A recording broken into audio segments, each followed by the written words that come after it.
everybody, and welcome back to the Doomer Optimism podcast.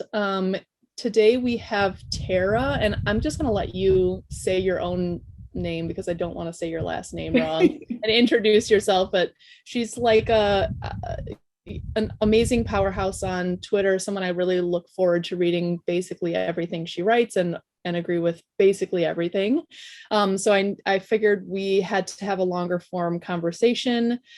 So I want to welcome you, and maybe the first order of business is introduce yourself, give us a few lines about your background, and then maybe, first question, just sort of launch into, your doomer optimist trajectory, if there is such a thing. What is the thing that made you feel like maybe things aren't right, which we'll get into in much more detail, and then, points of movement towards something positive, some positive vision for the future. So welcome.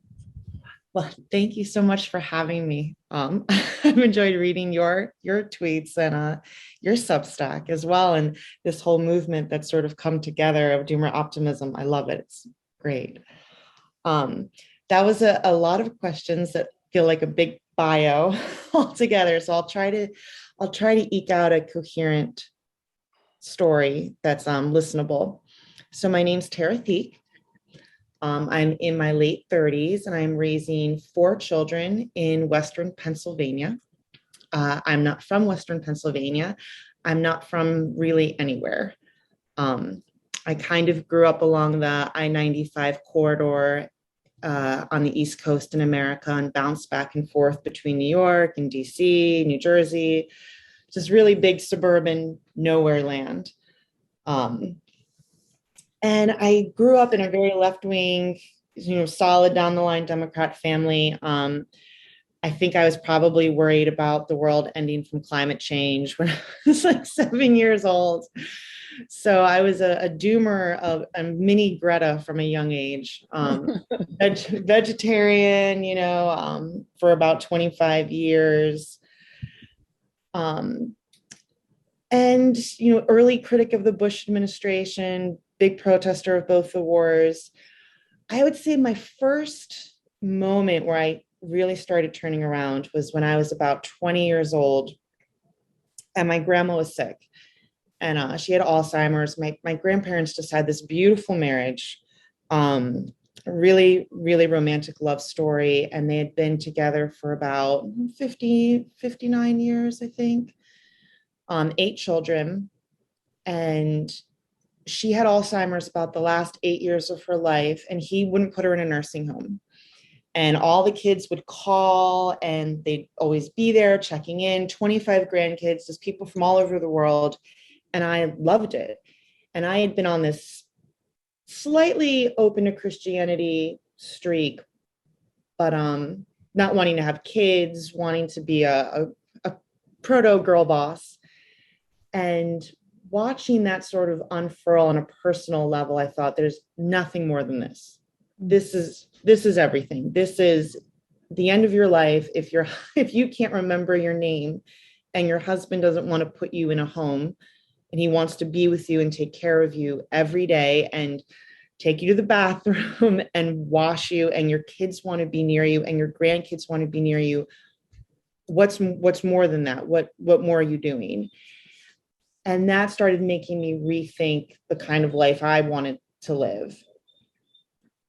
And from there, I started pursuing kind of my left-wing goals at the time, but in this more radical localist way, which obviously slowly took me away from my boilerplate Democratic Party activism. I tried to live like what I called like a non-credentialed life. So not taking jobs that would put me in a position different from the working class. This is very idealist and utopian. But when you work with people, like when you work side by side with immigrants, cleaning toilets, they just have such a different perspective than my friends who were all sort of girl bosses and urban libs. And it just kept separating me more and more from them. And there was just a joy and a cynicism and with these people that I wasn't finding in urban DC and New York, where it just, I think there was a lot of doom there, but also Right. sort of luxury lifestyle and this aimlessness, this not knowing what they really wanted to accomplish. Like at the end of the day, there wasn't really anything besides sort of snark and this sort of belief in transhumanism that like we were going to just like do drugs forever and like upload our minds and go really fast in outer space. And you're like, well, this is definitely not as cool as what my grandma had. Sorry. So I ended up getting married to my husband, who I had known for many years, and introducing him to Wendell Berry and slowly convincing him to move back to where his family was from and to try to build something, even though, you know, there definitely are a lot of things to be depressed about, but it's still worth having kids and it's still worth trying to build something. My grandparents had their 8 kids, you know, started having their kids in the middle of World War II, and everything worked out beautiful for them. So I'm not going to stop doing things just because some signs are bad today. Right. I just want to also acknowledge that William Wheelwright is back as a co-host with us today. I forgot to mention at the beginning. Maybe William, you want to jump in next with the first substantive question? Sure. Yeah. Thanks, Ashley. Yeah, I was just I was struck. Well, first of all, by what you said about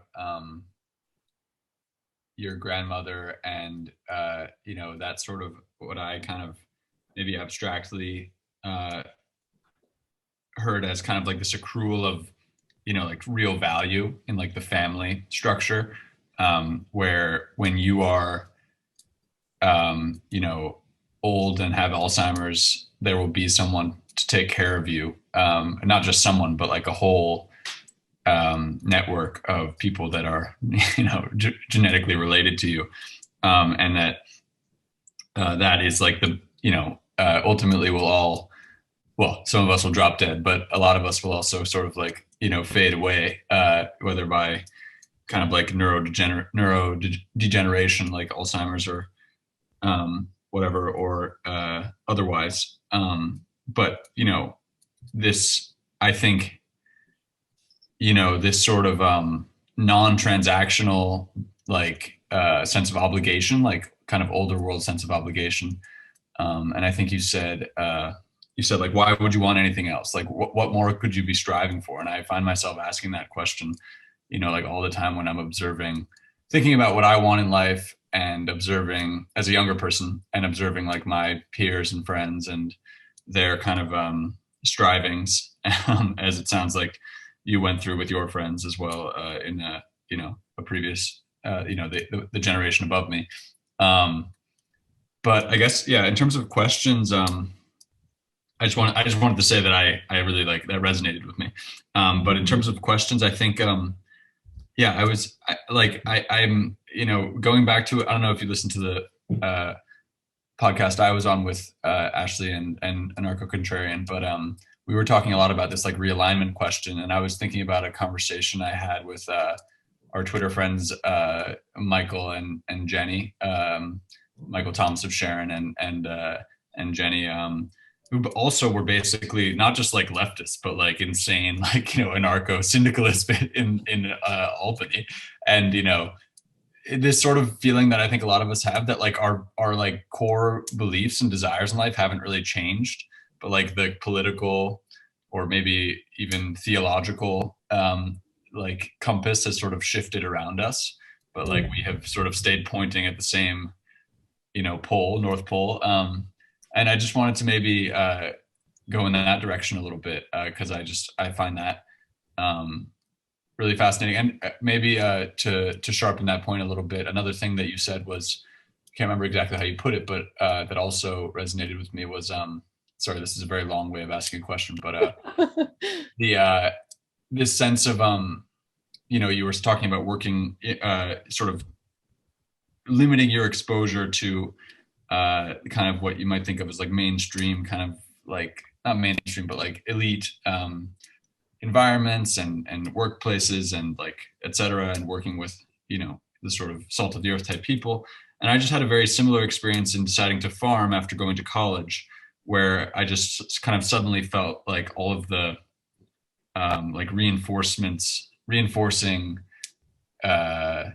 you know, effects of like the sort of overarching propaganda fell away, and that was and I was able to kind of just see things clearly, like the scales fell from my eyes, you know, over time. So anyway, I'll stop talking, but maybe that's a good launching off point for to keep going further in this conversation.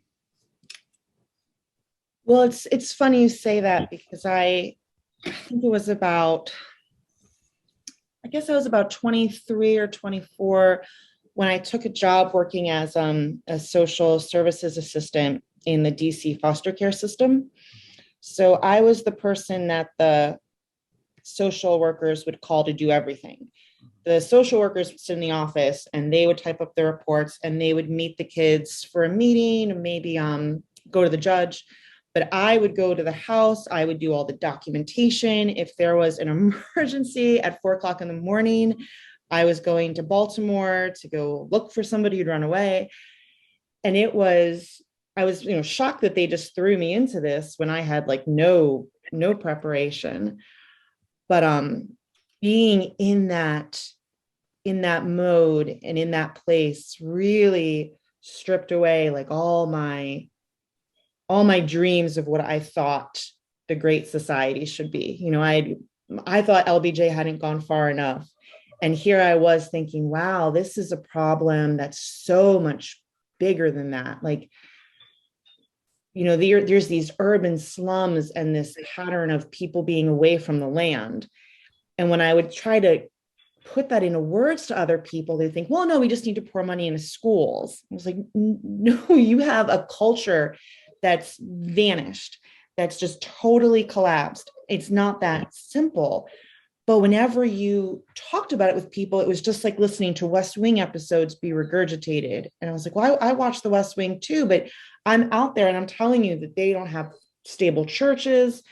There's no stable community life. People move around in and out of each other's houses all the time. And it was, I was such a bummer at parties because the things I was seeing were so horrible. And the answers you got were so trite, like it was just policy and bureaucracy. Mm-hmm. And then right after that, Obama won the presidency. And like you said about Michael Thomas of Sharon, and you know, some of my other friends on Twitter, like I voted for him. He was the last time I voted for a Democrat for president. I was so angry. I went green after that in 2012, and seeing people get so into politics suddenly with his administration and lose that sense of criticism that they'd carried through the W years was really shattering to me. Like I thought, okay, we're all anti-war.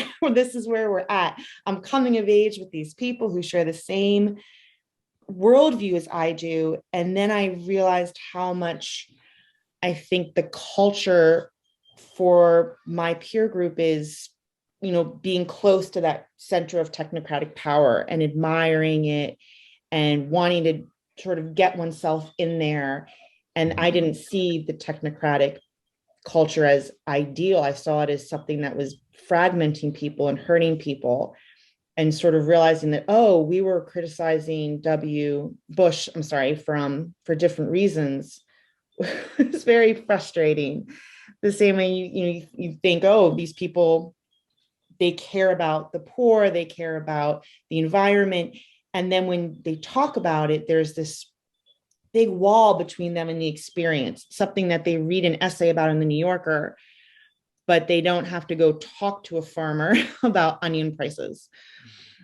And I think that's sort of the problem with our whole expert class. And maybe this will sort of segue into our talk about parenting later, Ashley. But You have people who talk about motherhood and parenthood all coming from this technocratic upper middle class, sort of Brahmin class, who just aren't in the field every day. Like when I was talking to moms at the playground, you had the nannies, and then sometimes you would see, the lower middle class moms who were relying on one income, and their needs were just totally different than what you're seeing the upper middle class moms agitate for. So I get so frustrated that I've said this repeatedly, but like the New York Times and the Atlantic, I don't want to hear from them anymore. Like their concerns are not my concerns. They're not the concerns of most people I know.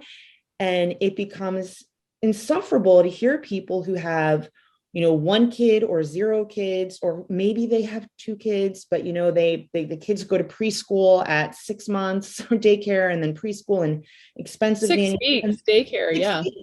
And they're not raising their kids, and they're not worrying about, they want universal childcare. I don't want universal childcare. I don't want to give my child to someone else to raise. I did that. I raised other people's kids, and not being able to hear from the nannies and the women cleaning the houses is really, really frustrating for me, and is definitely one of the reasons that I've gone so far away from the technocratic professional left. It's interesting. There was that Atlantic article that everyone was dunking on like a week or two ago on our side of Twitter, and I think just universally actually. But I guess there was that one kind of class critique element with the like there was that Ukrainian like housekeeper or whatever that she had. Yes. Yeah. But other than that, no one really made.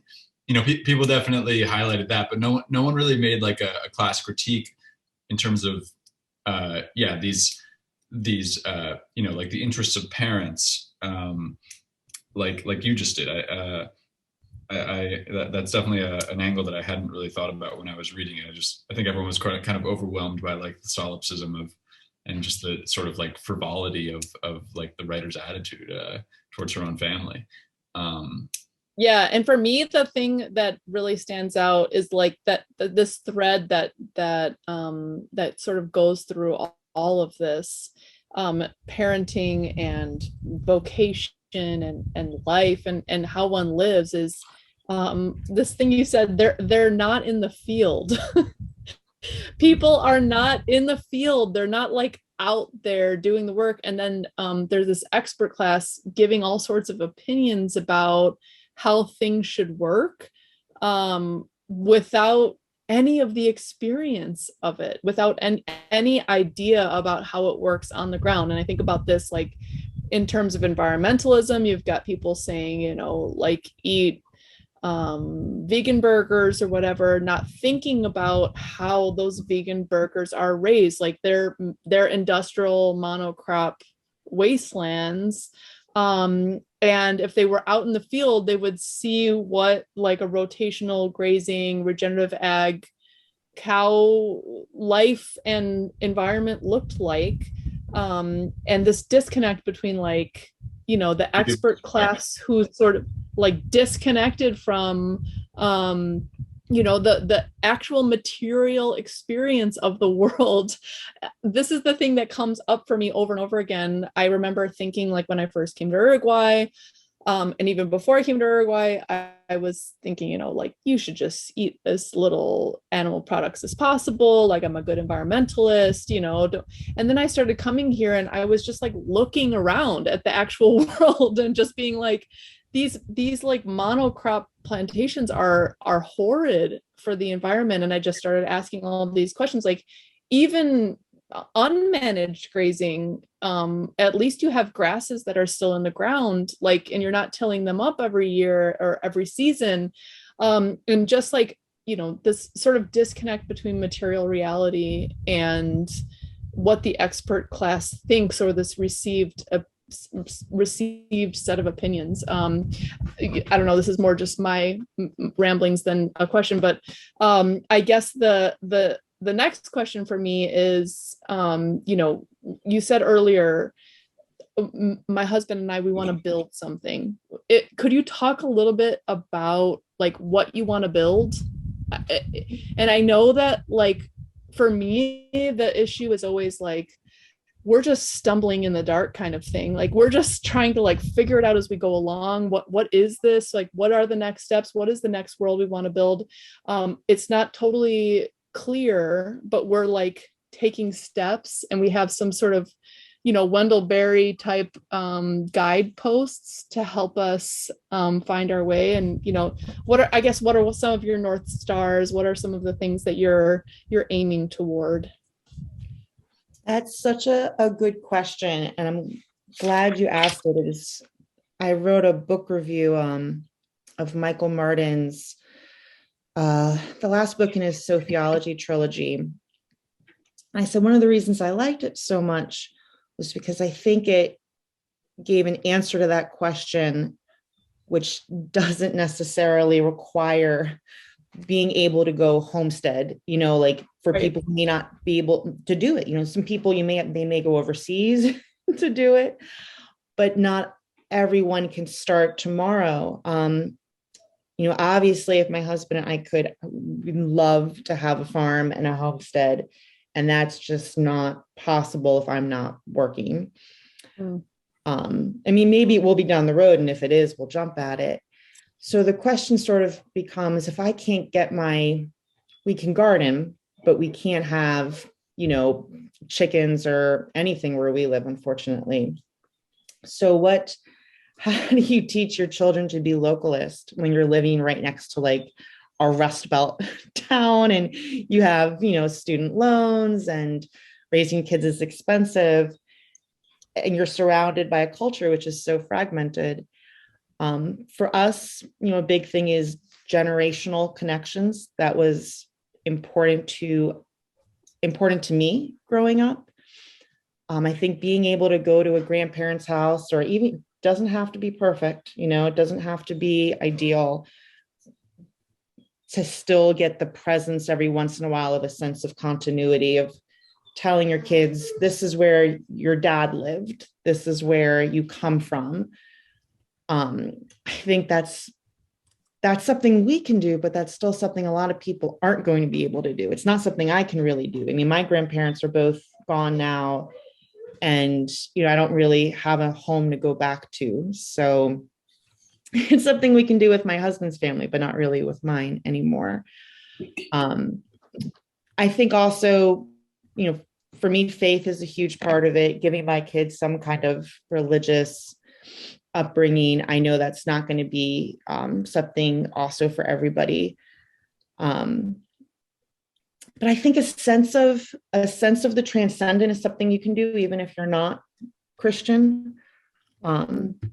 Some sort of sense that there's meaning and mystery to life is probably, I think, the best antidote to the cynicism and the sort of sneering contempt and deconstructionism that we see everywhere.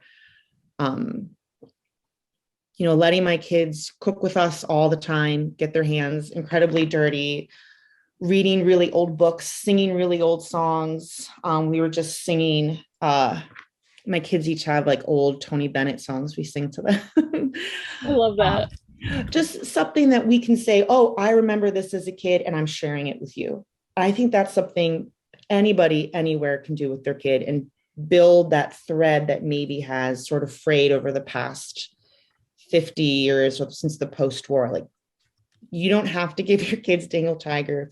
If the only thing you do with your kid is watch an episode of Mr. Rogers and say, I watched this as a kid, I saw this man, I watched him, and now I'm sharing that with you.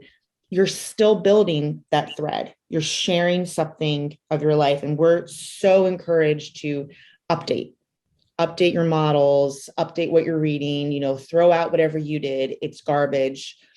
Only do things that are brand new. Watch new movies. Don't watch. It sounds silly, but I don't think it's that silly. Don't watch this movie. Watch the remake. And of course, the remakes are always garbage, and they have lots of insidious messages put in. And you also are sort of training your child to not look to your world with any sense of wonder.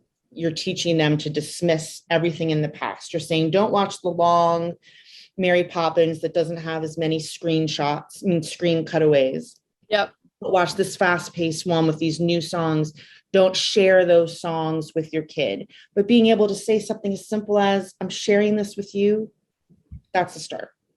Yeah, that reminds me. I read your most recent Substack before this, and yeah, you were referring to this Illich concept of like dwelling, and he said something like like something, I forget exactly how I put it, but it really resonated with what you just said about like just like that sort of repetition, that repetitive or iterative kind of giving of like, this is something that I experienced, now you're experiencing it, and I can pass, physically pass it along. Whereas, and I love, it seems like an obvious point, but I think we're so tempted, everybody nowadays in lots of different ways is so tempted to sort of, have everything kind of planned out. Obviously, you were saying about these sort of like what would you call them, like in terms of the parenting thing, like these like my brother, I've got one sister-in-law who's pregnant and one sister-in-law who just had a baby, so I've got my whole all my siblings are all like in the furor of having their first kids, and just the amount of like preparation and planning that goes into like the books that you're supposed to read and all that. And it's like, my mom is like, well, all I read was, I just talked to my mom and read like What to Expect When You're Expecting. And like, that was it. Like there was just one book back then. Now there's like a gajillion, and it's every couple of years they get replaced by another set. They do. But yeah, and like new fads or whatever. And it's like, surely there's like a tried and true method that, after like, however many millennia of like human like settled civilization, we could have figured this out by now. But what I wanted to say was just I love the kind of more organic, like grassroots, I suppose, way of doing it, as opposed to like one thing I was remembering when I was reading your piece was I like last summer or the summer before, sometime during the pandemic, some friend was, at dinner saying, I wish we could just like get my 5 or 6 best friends and like their spouses and like just all kind of take over the same neighborhood. And, it would be so great. Like we could have our little community. And I was just like, yeah, that does sound great. But, I'm like very skeptical of this like planned thing, just things don't work out the way you think. And it's better to just, rather than, I don't know, going and find, and for example, like with your example of like, just, it doesn't have to be profound or like holy. You can just take whatever your childhood was, and it's just that act of passing it along. Just start small, and it'll blossom from there. You don't have to like have some grand plan. And anyone can kind of start there in their own way. And I think that's a great piece of advice. Yeah, and I would just add to that, like I'm curious your role, just more explicitly, your process of coming to, to faith, to religiosity. I'm I don't know, like I guess I'm just curious. Still, no, I'm just like a lib, like I'm just a person who's like, I'm skeptical of religion. I don't want my brain to be I don't know. I'm just skeptical of like too many organized people in the modern era, including religious people, but like religious I'm the least skeptical of, because at least it's something that's existed in the past, and like people don't get into a frenzy over. I'm much more skeptical of like modern cult-ish things, and I've been adjacent to lots of intentional communities with, yoga, hug circles, etc. And I'm much more skeptical of that. I'd much rather sit in a church, and just like light some candles and smell some incense, and it feels like much less scary to me than yoga sessions where everybody has to hug for 35 seconds straight. But I'm like, I'd be curious to hear a little bit about your journey, and how that ties into everything else of coming to, a more religious perspective from, I'm assuming with hardcore lefty, that you were more atheistic in your early years? I was raised Unitarian, which is normally a very good bet for being atheist. Mm. But my dad was raised Catholic, and he stayed very religious. I don't know how to explain like a religious Unitarian. Like, he just really had a strong sense of the divine and shared that with me growing up. Mm. And my mom was Wiccan, but she still also had this sense of holiness and ritual. Yeah, So that must be me. I must be at that intersection where I'm just like, I've done enough psychedelics that I'm like sure that there is like a mystery and a divine. I'm just skeptical of like the human element of it. So anyways, continue. So I was kind of primed for belief in some ways. I think like they let me be leftist and believe in God. Mm. And be contrarian. And yet at the same time, they also, they made the classic mistake of saying, when you grow up, we ask two things of you: that you don't marry a Republican and you don't marry a Catholic. Like, you can marry as many women as you want. You can't do those two things. A Republican or a Catholic? I couldn't marry a Republican or a Catholic. So I did my best to try to become both. That was my form of rebellion. So are you Catholic? I am Catholic. I'm not a Republican, but I am Catholic. Okay. I did say that I was going to go so far left wing that I would come around right wing. Yeah, horseshoe theory. I think I kind of did that. I'm not sure. But for me, my grandpa was Catholic, and when my grandma was sick, I would go to mass with them all the time. And I loved literature, and it made me look at the Catholic Church a lot. And I had this sort of long 10-year argument with the church in my head. And eventually I got over it and became Catholic. And then now I have a new long ongoing argument with the church. Well, I don't know if you're Catholic. Well, I feel like you are. Yeah. There's always a lot to be frustrated with the church, because there is the institutional malarkey. And I sort of promised myself a few years ago that I would just not talk about the institution anymore. Mm-hmm. I read some stuff by Ivan Illich again. I really love him. He was a priest, and I'm not saying he was right about everything, but he talked about the mystery of iniquity.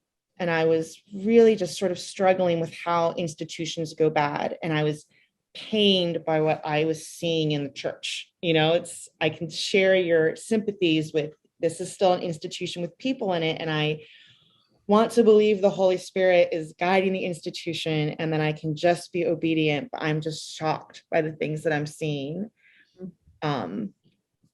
And so for me right now, my goal is not to really talk about the institution or criticize it online, but to have my faith be less about the institution and more about the sacraments and prayer. Mm-hmm. So I think that's the best thing I can sort of share with my kids. And it's sort of something I wish I hadn't gone through. Part of me wishes I could have faith in a perfect institution. Maybe I share this with the technocrats, that they want to have perfect faith in the government and the bureaucracy. And I wish I could have perfect faith in the bishops and the papacy. But alas, I don't want to tempt myself. And so I just sort of withdraw and focus on practicing my faith. And what is it about the sacraments and prayer that appeals? Like, I think to me, it's extremely appealing. And it's also to me, if I were to find a community that was built around this shared love of ritual and the sacraments and prayer and marriage and baptism and funerals and the sort of life course in which we all sort of share the perspective that it is holy, that it is sacred, these different parts of the life course. So talk a little bit about that, like what is it that draws you to the sacraments and prayer? Well, it's sort of like asking why you believe in God, almost, because the sacraments are how we commune with God. or how God communes with us. For me, when I look at the world, what I see is relationships, everything relating to each other. And that's really how I understand the Holy Trinity, is that love is an active, creative force, and it has to go back and forth. It's this Christianity holds sort of the tension to me of monotheism and, polytheism together with this beautiful understanding that love's active. It goes and it comes back. And there's a sort of suffering side to that, which is, for me, the Son, and then the Holy Spirit brings it back to the Father. And the Eucharist is then the embodied form of Christ. Like Christ is literally with us in the world. Again, I'm not trying to plug his book, but I read Wendell Berry's Life is a Miracle, over a decade ago, and I loved it. I thought it was great. And he's Christian, but he doesn't really go to church very frequently. He prefers to walk in the woods. But when I read Michael Martin's book, and he was talking about sociology, he's like, I feel that the holy blood of Jesus is in the soil. And when I'm a farmer working with the soil, that's me trying to get close to the homeopathic dose of the blood of Christ. That's so interesting. And it's sort of just. Can I just say one thing real fast about that? I just have to interrupt because it's such a cool connection. I was just listening to a random podcast that was saying, because we Catholics believe that the host literally is the true body of Jesus Christ, the Son of God. So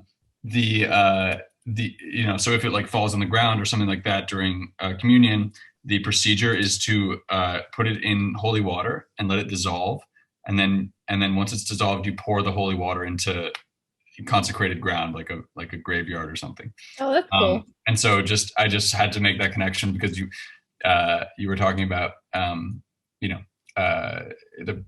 real presence, and also and then you connected it with the blood is in the blood of Christ in the soil. I just had to connect those dots. Sorry, go continue. No, I love it's the saddest thing that's happened since Americanism to the Catholic Church is sort of this deterioration of belief in the real presence. Mm-hmm. And as frustrated as I can get with the institution, it's hard for me to ever imagine, becoming a Protestant, because to me, the Eucharist is what separates the Catholic Church from everything. It's presence of God. He's incarnated, he's here, he's embodied. And to me, that's how I see creation. I sort of see God as having told us to go out into the world and to hallow his creation, to come near to him. And that's going to involve suffering the same way the land suffers and it comes back, and the animal suffers and dies. Will, I loved your what you wrote the other day about the animal sort of being outside of time. Mm-hmm. And death is going to be here, but there's also this regeneration. And that regeneration isn't this sort of hopeless nihilism where things just go on and on and on until entropy kicks in, but you can feel this sort of transcendence where we become more than what this world is. And the fact that it sort of comes down in the Eucharist is just, it infuses everything with this meaning that's beautiful. I mean, I know wonderful people who aren't religious who find meaning in everything, but Paul Kingsnorth, I don't know if you're familiar with him, Yep. But he wrote that recent essay in First Things because he, I think just about 6 months ago, was received into the Orthodox Church. And there is sort of a moment where you look back and you think, wow, this is what this sacrifice means. This is what the embodied presence of Christ in this world means. And I'm so sorry because I didn't want to start proselytizing for the faith on your podcast. But since it's good. No, you know what? I honestly, we've danced around this issue of religiosity on the podcast. And to me, what I don't know, what sort of ties together the optimist part of the Doomer Optimist is that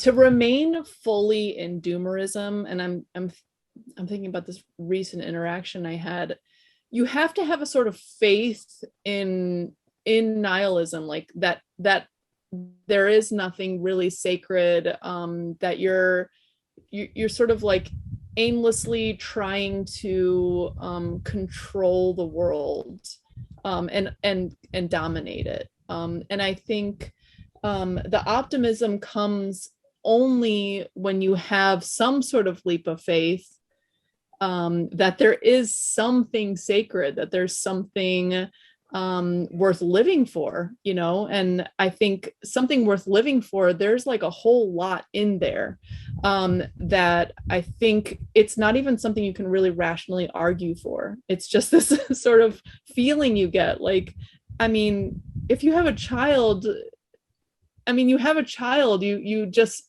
immediately see it, like it's a sacred creature, and there's something so fundamentally meaningful and almost like a little miracle about that. And then you just feel like, okay, I have a whole other mission here now with this. And so I think my whole thing is that it takes all types, and that's okay, and there's a lot we can agree on, but fundamentally, like, we had this conversation a couple podcasts back about Doomer optimist parenting, and the anti-natalist point of view is basically like, life isn't worth living, like, don't have children, or like, it's like the world is too fallen, it's too horrible to like make children in.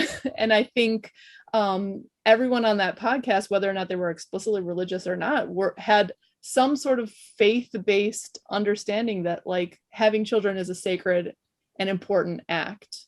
And so I don't know, I guess I'd like to hear your thoughts too on was there a moment at which you decided to have children, and you have 4 kids? Like, what was this conversation like with you and your husband, and like this process like? I mean, at least for me, luckily, I was taught by my parents, like, kids and family are the most important and most meaningful thing in life. And so, and my husband too. So it was just sort of an obvious thing. But I imagine a lot of people who were raised extremely left are basically told, like, delay it, it's not that important, it's like a side thing to your career, and these kinds of things. And I think going back to your essay, like the both of your essays, but the most recent one about dwellings, like sort of the act of dwelling, I'm thinking it's this sense that there's something in the act of creation that's fundamentally human, and I'm just wondering if you could riff on that a little bit. Let me see, which one? Creation, fundamentally human. Yeah, and I'm wondering, like, the process. I don't know what it was like with you growing up, but the process of you deciding to have kids, for example. When I was little, I was afraid of the pain. I don't know if you were like me. I think that's kind of a disservice we're doing to girls everywhere, is just sort of talking about how horrible having children is.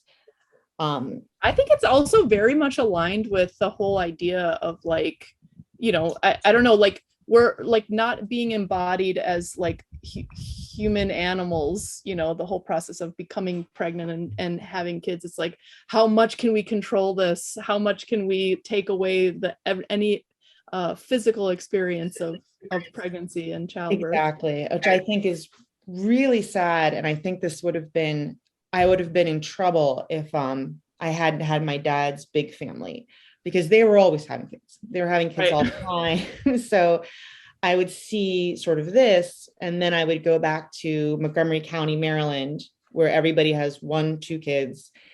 And, there were never babies around, and very different world.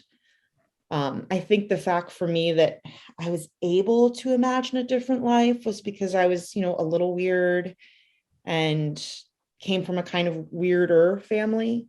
So at school, I didn't quite fit in. And the people who really seemed on track to be like the bureaucrats, I always had my nose in a book. So I just kind of got off to seeing the world differently.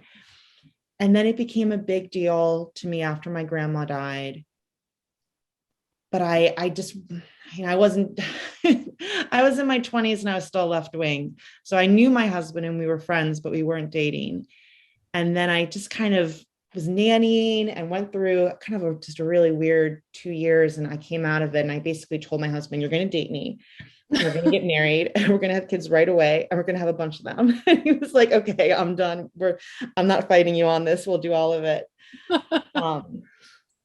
And well, what was that? Like, what was the point? What happened between A and B? I mean, for at least for me, I nannied quite a bit in my young adult years. And I just like, I saw what the girl boss led to. I nannied for some very fancy families who left at 6 a.m. and got back at 7 p.m. and they barely saw their kids. And I was one of two nannies. I came from like 6 to 8 a.m. and then from like 5 to 7 p.m. because the other nanny had her kid in daycare so she could watch their kids. And it was like, oh my gosh, I don't want this. I can't, I'll do anything I have to. I'll be poor. I don't care. I don't want this. I don't care what it takes. I'm not accepting this. So what happened for you in that period? I had similar experience to you. I worked at a Montessori school. It was a really expensive school serving the sort of ambassadors in DC. And there was this one family who they were in their 50s and 60s. They had adopted these two children who were orphans. And the kids were dropped off at school around 6:30 and picked up at 6:30. And I was like, why did you adopt these kids who are just totally traumatized? They're in need of total attention from you, and you're in your 50s and 60s. Like they had no ability to be parents. And I thought, I want to have kids young. Like I had decided I wanted kids, but I was kind of like, I can put it off a few years, which obviously I think a lot of us hugely regret. But seeing just what a disaster this was, I just thought, I want to be home with my kids. And then nannying and seeing how much the kids loved being home, but also seeing the girl boss. You don't want to talk about it too much. Because, obviously I loved the kids so much and you don't ever want them to find you on the internet. But I was sad by all of it. I hate when a kid that's not mine calls me mommy. Yeah. And I was always very strict. Don't call me mom. I'm not your mom. I would get upset when kids cried when their parents leave. And sure, kids can get over it. I mean, they can stop crying eventually, but they lose that sense of ownership of where they are. They get used to being institutionalized, and I don't think that's something. I think that's at the core of a lot of our dysfunction. Is we're used to being shuffled between places, atomized, broken down, accepting care from strangers, accepting that people come and they go, like, oh, this kid's here this week, he's gone. This teacher's here, she's gone. It's upsetting to me that I've cared for kids for years. And then, without, I go to take another job and ties are cut, the parents are too busy to be bothered. And I think I have those kids' memories. I have them. I have those stories about what their childhood was like, and they don't know that. I tried to write notes for the parents every day to let them know what the kids were doing, but I would have bad dreams for years afterwards, thinking about the kids and just thinking, this isn't how the world's supposed to be. I want my kid to grow up in a community where they can ask a question in 30 years. Hey, how's the kindergarten teacher doing? And I'll know the answer. I don't know how my kindergarten teacher's doing. I have nobody to share memories with regarding big parts of my life. That breaks my heart. And I don't know what happens to a person down the road. We're going to have so many people like this. And at least I think my kids are going to have siblings. They're going to have people they can turn to and say, hey, do you remember such and such? I think that's hugely important. Yep. William, do you have anything you want to jump in at the moment? No, you ladies.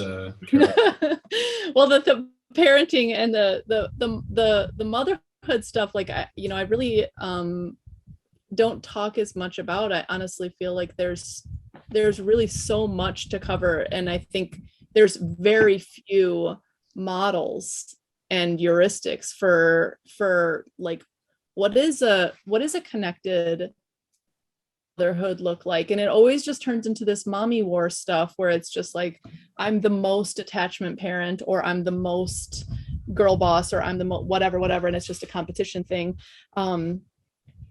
But I think there's a lot of nuance in there in terms of, well, at least in my experience. And I wonder if I don't like to talk too much about my own personal family background, but I think a lot about how, your grandmother's story. It's like, the connection, the interdependence of generations, and how essential that is for the health of the family. Like every relationship is dependent on this network of relationships. And I think about, how these people who show up to your wedding. I was having DMs with this woman's sympathetic opposition on Twitter.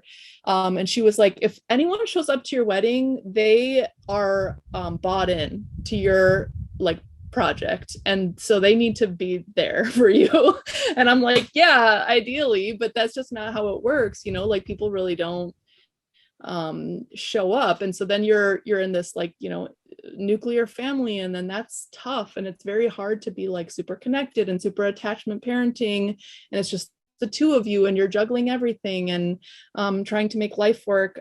So I don't know, I mean, that's a lot. It's a lot to talk about. It's a deep question, but do you have some thoughts on this topic? My dad was up here a few weeks ago, and I was asking him for some help for something. And he was just like, Tara, I don't know how you do it. And I was like, well, I don't have a choice. And he says, yeah, but when we were growing up, there was 8 of us in the apartment in the projects in New York City. And there was always, Mrs. Cohen, Mrs. Scudder, Mrs. White. They all came down the house like, oh, I need to run out. I can run out for a few minutes. My aunts were right around the corner. Like, it was just this world where you could always ask somebody for help. Yeah. I need to ask somebody for help. I mean, I guess there's like 2 neighbors, like kind of asking an emergency. There's someone else about 5 minutes away. So like when I went into labor, she came by and watched my kids while we went to the hospital. And then after that, like my in-laws are 25 minutes away in either direction. That's just a ridiculous way to live, And I think I'm not the only person like that. And I think it puts a huge amount of pressure on people where they feel, they know on some level that they're missing out on this sort of interconnected wedding, the ideal that like all the people from your wedding are going to be a part of your circle. They know that that's not happening. And I think there's guilt about that. I think there's resentment about that. I think it makes the child rearing project so unattractive that people turn to their mommy groups for consolation and for judging moms who might be not resentful of the project. It's unfair to the moms. It's especially unfair to the children. And I don't really go in for mommy groups. I get so sad when you see a mom and the first thing she says is, oh, my kids are driving me crazy. I hate it so much. Like, it's just my kids drive me crazy too. But like, when your kids are around, that doesn't need to be the first thing where you greet people. And a lot of these groups, they sort of feed this. And then, I've been around some people recently who kind of young women in their late 20s. And I get the feeling that their view of motherhood is just that it's awful and tedious. And, oh my God, how are you doing it? Oh my God, how hard is it? I'm like, it's hard. It's great though. Let me tell you about all the great things my kids did. Like, right. Look how silly they are. Like, yes, I am interrupted all the time. Like, yes, I can't do things the way I used to be able to do them. But what is it all for otherwise? Like, I had a moment today where my husband had a phone call, and it was an important phone call, and they were talking about something important. And I had been, trying to finish up my Substack post, and I couldn't do it. And I was carrying the baby, and I was not sweeping up Cheerios, but I was sweeping up some kind of Cheerios. And I thought, probably dirtier than the Cheerios. Cheerios are frustrating. They're not even that hard to clean up relative to other things. So I was like, it can be frustrating. And wouldn't it be wonderful if I could spend more time writing beautiful pieces and really figuring out what I wanted to say and say it perfectly? But what is it for? Like, what would it be for then? Like, I'm not writing the pieces aren't an end in themselves. Like, my children aren't end in themselves. My family is an end in itself. Like, this life and prayer and joy and feeling a sense of communion with God's creatures, that's what the end is. Right. And our culture doesn't reward that. And our mommy circles don't reward that. And it makes it hard to celebrate your kids. It makes it hard to plan to have kids, because you can't sort of say to yourself, well, I want to have kids and I want to have a family. Yep. Like, I hear people tell young women all the time, where are you going to college? Don't settle down. Don't have a family yet. Like, what message does that send? I think you can do so much good for young women by saying, oh, have you thought, you're not allowed to say that anymore. But I tell my own kids, like, oh, you're going to get married? And they're like, oh yeah, I can't wait. I'm going to marry. They have long lists. And where are you going to live? I'm going to be a farmer down the road. And, you have to like allow them to construct that mental space, as opposed to just thinking, I'm going to college and I'm going to have a salary and I'm going to go to Venezuela, and or what is Mediterranean. What's your career objectives, as opposed to full life objectives?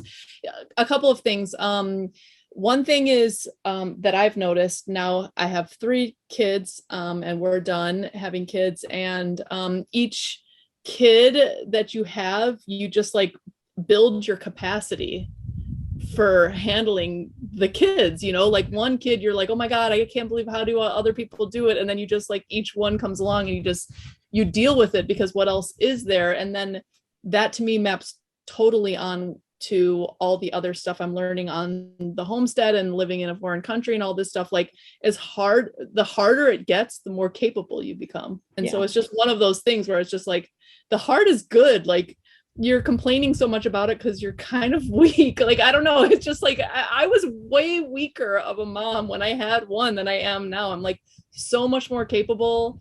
I can do so many more things at once. And that's like, I don't know, it's sort of an empowering flip side message where like, things should be hard, because then you become more capable by doing them. Another comment is, I think about things like our generation where we're like, this is crazy. Like, we have no interdependence and like barely any help, and like people just don't get it. They really don't talk about it a lot. But I think about Chelsea Norman and I have had a couple of conversations where it's like, okay, well, it is what it is. Like, what else are you going to do about it? Like, enjoy your kids, enjoy your life. And then, our goal at least is for the next generation, I'm going to be an involved grandparent. Like, I'm going to do my best to like pay it forward and to sort of break that, sort of intergenerational issue. I want to shift gears and ask one more question on a different topic, and then I want to let you ask a question. Sorry, William. There's been quite a bit of conversation on Twitter about like, I think of Neil Clark, who I love and look up to so much, and he's from Maine, and he's been in Maine for like 15 generations. And then I'm thinking about how you said like, you're not really from anywhere. I'm from an area, but it's like, this part of this city, south side of Chicago, it's extremely dysfunctional. Like, it's not a place where you really want to like be from or like stake everything in. So I wonder if you have any thoughts about this process of like, you talked a little bit about it, but like re-embedding yourself in a place among people in community? Like, do you have a process where you're doing that explicitly? And like, it's a little bit of a wrought issue, right? Because like Neil Clark is like, you guys get out of my town, basically. Like, I've been here for 15 generations. I hate you guys. Like, get out of here. But then there's just like a whole bunch of people who are rootless, you know, and who are not from anywhere, who want to be from somewhere. So like, do you think about that tension at all? All the time. And I love his Twitter too. And I so sympathize with his point of view. And I sympathize with everybody else's point of view. I actually thought you were from Maine. What? I actually thought you were from Maine for some reason, because like I think we like originally met on Twitter through Neil, and I just assumed you were like also from Maine. Anyway, sorry, I didn't mean to. No, you know, I had a dream about Maine when I was like 16 years old and became obsessed with going there and like dragged my whole family there. So I like to think that spiritually I belong there. I don't think Neil would think such a crazy state. It's really, it's like I feel like it's like the Louisiana of the North, basically. Yeah, very weird. No, it's so wonderful. I love everything about it. I got a funny message from, I'm not sure if I can tell that story. I'll have to message it to you guys both later. Anyway, okay. Sorry about that. No, it's okay. I think about it all the time. I'm totally sympathetic to what he's saying. I think there should be a balance. Obviously, a lot of us need to end up somewhere, and it seems like there's a major realignment going on right now. Obviously there is. I mean, the numbers show that, you know, hundreds of thousands of people are going to the South. You know, I kind of fell in love with the South as a young teenager and adult. And I could see the process of what sort of was happening in Montgomery County, outside DC, happening in Nova and in North Carolina, like the subdivisions and sort of the purplification, you know, not that it's nothing wrong with voting. I mean, I won't get into it, but it seems like a deliberate effort to take what people liked from the settled people while obviously imposing their worldview. You know, we've seen this summarized as, you know, you're going to bring your policies with you and vote for them and create the same situation that you're fleeing. And that's frustrating. I think there needs to be, I hope that different locations like Neil's can come up with protective rules to protect themselves from people who are coming in bad faith. Because for all of us who are coming in good faith, there are definitely people coming in bad faith looking that's what he repeats that over and over again. It's like, it's not personal, it's not you, it's just the numbers, you know, there's a bunch of people coming in bad faith and it's an issue. Yeah But for the rest of us, I mean, at least here in the Rust Belt, there are plenty of really nice places that are depopulated and that could use infusion of life. You know, we live near a great little town, which is wonderful. And I'm afraid it's going to start swinging in the cutesy direction, becoming super expensive and unaffordable for the farmers who actually live there. But at the same time, the way it is now, it's also not a place for young people. It's not a place like you hit 18, you're gone. Like, and then you come back when you're 40 and you're ready to have kids. And then when your kids, they're going to go too. So how do we make a place where teenagers want to stay? And the farmers right now aren't doing that. I'm not saying that's their fault, but they're not. So how do we find a way to give people, especially young people, a somewhere they can stay? Some sort of, I think we talked about this on Twitter a few weeks ago. How can like the 18 to 30, but even like two smaller sections, like the 18 to 25 and, you know, the 25 to 30. I honestly think the 18 to 25 demographic is the big question mark. It's just like, you know, I do understand like the Rumspringa mentality. Like, you want to go out in the world, you want to get out of your small town, you want to see other things, you want to do things where not every single neighbor knows everything. all the time. But just I guess like interesting options for people that are meaningful. I think there's a real lack there. Yeah, I think this is just going to be something we watch and see over the next 5-10 years. And I think it's going to be, I'm not going to say people like Neil. I'm not sure he's willing to apprentice people in his town. But provide people like Neil providing a model and inspiration for people to go to places that aren't as rooted as his town and sort of not recreate, but take the spirit of the thing and create something new. I think places are all over. I think like basically the way to, because Neil has a very kind of obstinate attitude. And like, I remember like a couple months ago, we got in a huge Twitter thread with Joe, and like everybody on, like a lot of people from our side of Twitter were arguing about this whole topic. And like Neil was basically like, nope, it's all bad. Like, and I think Willow came along and was like, Neil, what do you want? Like, what do you want? And he basically was like, I don't know.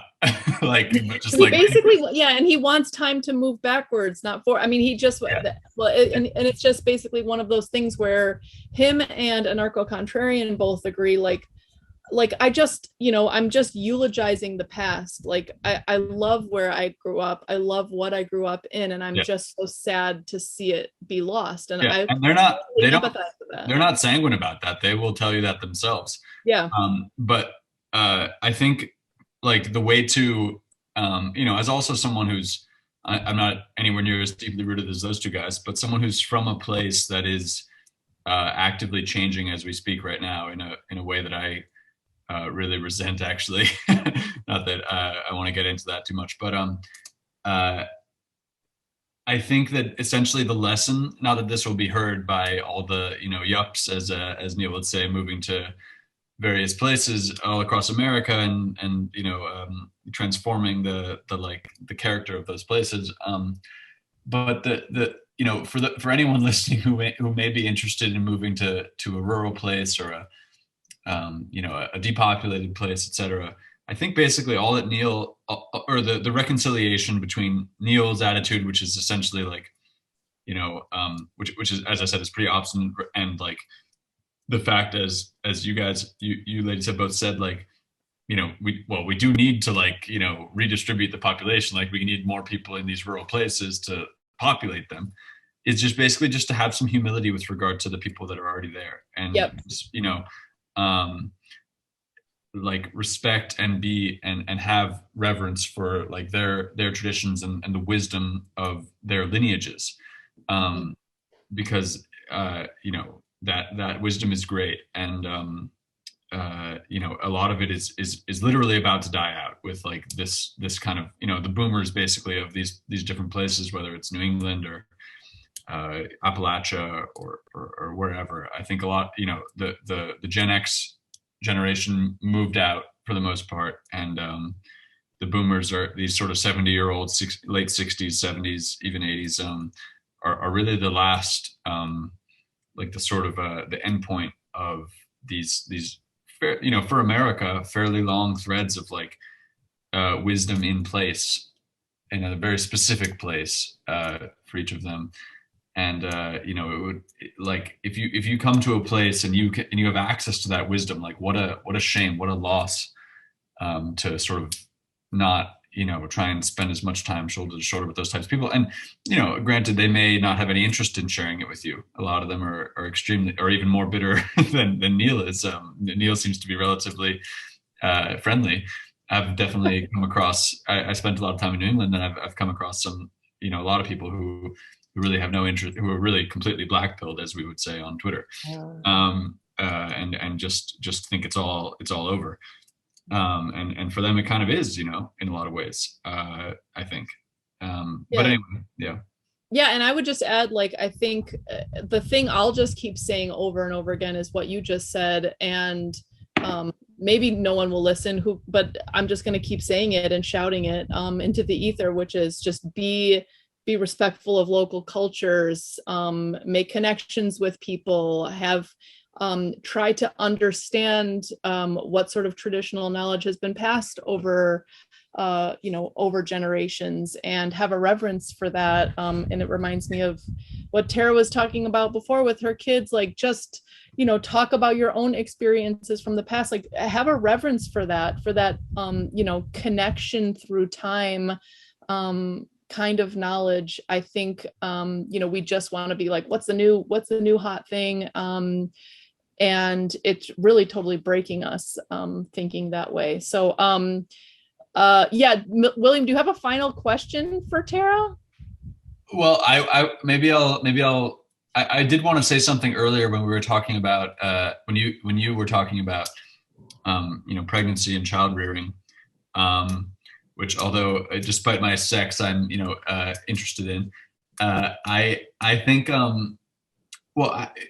I've made this observation, I think, on Twitter before, but it was a while ago. So I think I've had it more than one female friend kind of point out to me that on Instagram for women, young women, they sort of foist upon you all these accounts of like postpartum mothers who have like, particularly bad, and there's been this like stretch marks thing going on Twitter in the last couple of days. So I have no, I don't know anything about that. That's not my department, but the like particularly bad, it just generally like accounts that are like hypothetically supposed to be empowering and like, normalizing about like things like stretch marks and like other kind of, the sort of ugly, like negative postpartum bodies. Negative side of giving birth and child rearing and stuff. But like the effect it ends up having on these young women is like, that's gross. Like, I don't want my body to look like that, and I'm never going to give birth. And it happens, there's these like accounts with like 1 million followers, like 2 million followers happen to have, to my understanding, like, just like the sort of like 99th percentile of like aesthetic, like, like the like worst possible situation. Whereas obviously there's, the vast majority of pregnant women, etc. Don't like we've gotten by fine thus far in like the history of humanity, and I just want to contrast that with I always remember a post from our Twitter friend, seasonal click farm worker, where he was talking. I think his wife, he has a couple kids, and his wife has done like the home birth thing and all of that, and there's like the sort of Bible of like home birth, Ina May Gartner. How do you, Ina May, and it's basically just, according to him, I haven't read it myself, but according to him, it's just like an encyclopedia of like positive stories about women who have given birth, like at home and in a natural context. And I think his comment was just like nothing could have been more powerful for like my wife's like journey towards like having a natural home birth, which has been like such a blessing for us and such a beautiful experience. And I think just that, maybe to generalize as my final question, just or my final prompt, because I don't feel a question coalescing, but my final prompt is just like, that idea of like positive stories, rather than, obviously like through Instagram, the regime trying to like, anti-natalize everybody or make everyone like want to live in the metaverse, in the pod, etc. We need to counteract that with, I think, just generally and totally apolitically, like just positive art, positive stories about how beautiful the world can be, and how much better the world could be than the sort of ugliness that is foisted on us now. So yeah, maybe I'll stop there and let you have the last word. Yeah, it's just so amazing that a society which is so aesthetically displeasing, when things have never been easier. I mean, you can leave the house in leggings like Yeah. we put no time into how we present ourselves. And I include myself here. like why we the idea that people could find stretch marks so unbelievable that like the slightest amount of not being numb means you shouldn't do something is just so shocking to me. Like, we're not happy. People aren't happy. And you think the answer is to do more of the same thing that makes you unhappy? Like, kids make you happy. Like yes, maybe there's a lot of trouble that goes with it, but you get to re-experience everything that you love. We have these people who are never growing up. They're watching, they want to watch Star Wars forever. I know that's a poor example, but like, it's a phenomenon of wanting to stay in your adolescence. But with kids, you get to do this all over again in a beautiful way, with watching it with true wonder, with new joy. Someone coming to these things for the first time, and that's irreplaceable. And you're going to watch that whole journey. I mean, this idea that we can be 25 forever, 25-year-olds aren't happy, So why do you want to be 25-year-old? I don't understand it. You said, Ashley, earlier, like with each kid, it's harder, but you make a space for it. And it's this idea I had years before I had kids. I remember thinking, like, I don't know how to explain this. Like, at the end of my life, I wanted to feel used up. I wanted to feel that I had given everything back. Everything that was given to me, I wanted to give it back. I don't want to die at, 95, having plastic surgery every day of my life with a, 20-inch waist and in yoga leggings, like with perfect hair. Like, I want to be used up. I want to give this back. And it's a joy to do that. I want to see parts of me go on in other people, my kids, in the trees I plant.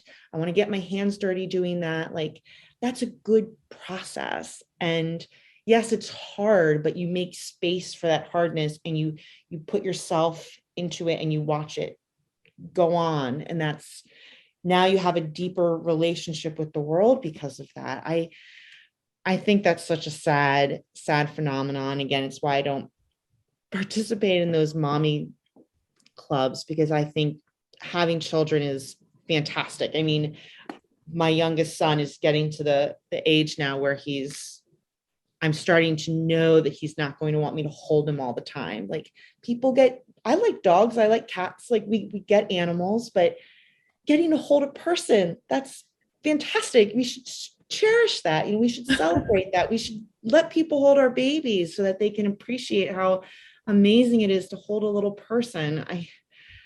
I'm bummed to hear that about Instagram. It makes me want to go on and overshare my children, but I'm not going to do it. I'm not going to do it, but I'm tempted. I want to just read a couple lines from your most recent piece, and then I'll give you the last word. But it's on this topic. You're talking about this, idea of the, the act of creation and what children do, and noticing your own kids. And you said children create their own languages. They ever yearn to know more stories. More stories is more to adore. They begin to be architects of dream houses, adding on more rooms for more friends. They sketch a street and wish to fill it. I think about this all the time with my kids. They have this, like, my two older daughters have this ongoing, like, secret world that they talk about. It's called Centopia. And they're just like, the older one, like, is the one, like, the architect basically, and she's always just like, oh no, like, you don't have those powers, but I'll, like, go talk to them and let you know, or whatever. And then they're like, okay, well, we both have these powers now, this is so awesome, let's go do the thing with these powers that we can do. It's like been a several years long game, and it's just all the time. I hear them in, like, the back of the car talking about it, like, and even the middle one will be like, oh, Issa won't, like, give me the powers of whatever of Centopia, and I'm just like, Issa, give her the powers. But it's so real to them, and they're like just creating this world all the time. It's unbelievably beautiful. And I read that piece, your piece, out loud to my husband Patrick today, and he was like, oh my gosh, I'm gonna start crying from this. It's so beautiful. So anyways, yeah, there's things to wrap it up, things to be optimistic about. There's like parts of life that are difficult but worth the difficulties. I'm so glad you came on, Tara. Do you have any like last final bit of advice that's essential for ending out this podcast? Yeah, well, my favorite catchphrase is sort of communion over control. You've seen me write about that, and if you want to know more about that, she left. She peaced out. She actually left at the end of it. Oh my God, that's so I was perfect. Like, what's going on? I was like, wait, hold on, somebody just left. Okay, that's great.